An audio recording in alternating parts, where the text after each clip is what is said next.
Hello mga meses, hello mga mare. Ayun, matagal po akong nawala at ako nga po ay nagkasakit.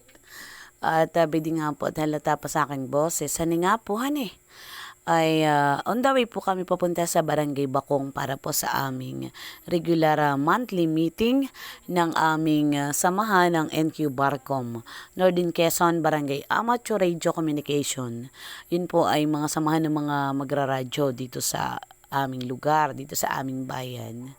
At bawat meeting nga po ay idinaraos sa mga member ng aming grupo. At naka-schedule nga po ngayong araw na ito ay sa Barangay Bakong sa bahay ni Kuya Mika Villamor. At yan nga po ang aking mga kasama. Nauna na po si Radilyn, aking bunsong kapatid, at saka nga po si Ate Nora. At hinahanap namin mga meses, mga mare, ang bahay ni Kuya Mika para kaming hindi taga rito sa Infanta at hindi namin makita. Ay bayan nga po at kami nagkanliligaw na sa wakas. Finally, inatok yan din namin ang bahay ni Kuya Mika at bayan na nga po aming mga kagrupo, mga meses, mga mare. At kami po ay iniintay na at ako nga po yung magmi-minutes ay wala pa, ando ko po. Ayun nga po, nandyan si Doc, si Kuya Mika, ayan po nakakulay green. Ayan po yung may-ari ng bahay na pinagdadausan namin ng aming pagpupulong. Ay napakasaya nga po, mga meses, mga mare.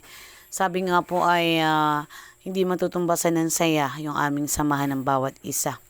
Ay bayan at nag-umpisa na nga po aming pagpupulong, nagkumustahan at medyo natagalan yung iba naming kagrupo na hindi nakadalo.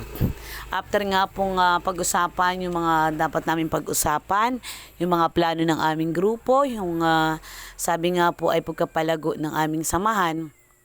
At medyo naging busy nga po lately ang bawat isa. Ayun, ay di sa makatuwid, mga meses, mga mare.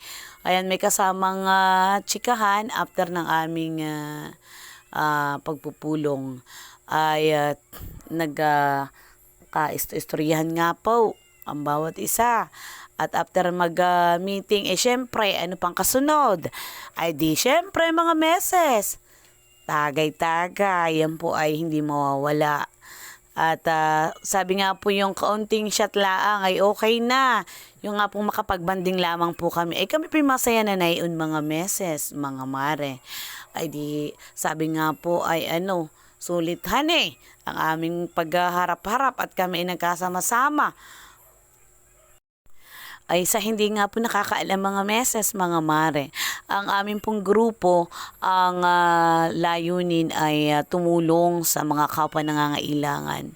Napakarami ko na nga pong na-experience na sabi nga po nandyan na kami po ay tumutulong pag lilinis ng kapaligiran, naninimutang basura, tumutulong sa pagtatanim ng mga puno, at nandyan nga po yung kami ay syempre hindi mawala yung banding pero priority po namin yung tumulong sa kapwa nangangailangan ng aming tulong.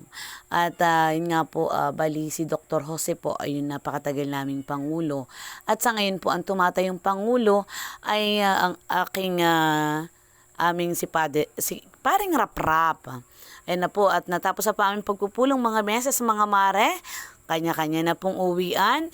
Sabi nga po, sapat na po yung kami nagkasama-sama saglit, nagkabanding, na para pong magkakapatid. Ayan, mga meses, mga mare, thank you for watching. Bye-bye!